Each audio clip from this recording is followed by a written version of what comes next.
शेणखत वगैरे पालापाचोळ्याचं खत टाकणं हे चांगलं आहे. पहिले जुन्या काळी हेच होतं. सरकारनं आपल्याला युरिया बनवलं, युरिया काढला, 16 काढला, 18 10 काढला, 20 काढला. आणि आता ते नवीन पहिले आपलं साधारण पीक होतं. आता आपल्याला बनवलं युरिया आणि आता वाढले आजार, बिमाऱ्या वाढल्या. आपण त्याचं खातो. सोयाबीन म्हटलं का तणनाशक, पराठी म्हटलं का युरिया सुटला.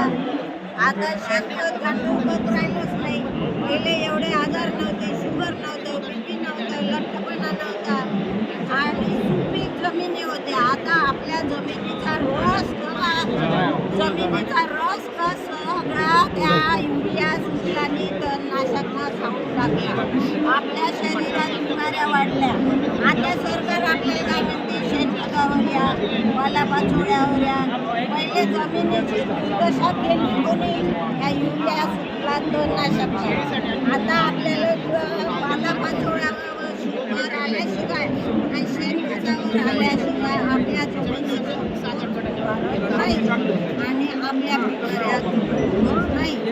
आता आपल्या आजी आजोबा बरे होते, आम्ही होते, आम्ही बरे, तुम्ही होते, तुम्ही बरे, तर त्यांचे लेकरांच्या तब्येती तुमच्या राहणार. पुढच्या पिढीकरता हा सगळा कशाचा दुष्परिणाम आहे? तणनाशक, युरिया, सुटला, 18 10 0 याचा सगळा आहे. याच्याशिवाय तुम्हाला इलाज नाही आहे. या लागणार आहे जैविक खतावर, गांडूळ शेती करायला लागणार आहे, शेणखत टाका लागणार आहे. तेव्हा तुमच्या जमिनीचा पोत सुधारेल. Thank you so much.